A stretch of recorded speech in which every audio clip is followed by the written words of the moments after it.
ইব্রাহিম, তোমাকে আগুনের ভিতরে ফেলানো হতেছে, আমার কাছে সাহায্য চাও, আমি তোমারে বাঁচায় দেব।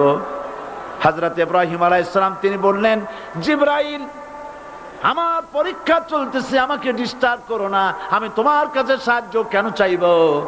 আমি তো এমন কোন অন্ধ আল্লাহর ইবাদত করি না যিনি তার বান্দার দুঃখ দুর্দশা নিজের চোখে না দেখেন। পরীক্ষা পাস করছে না? পাস করছেন কিনা?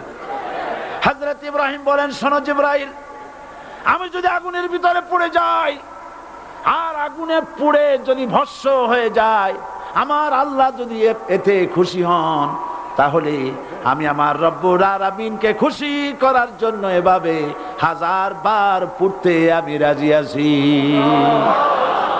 ইব্রাহিম আলাইহিস সালাম আগুনের ভিতরে পড়ে গেলেন।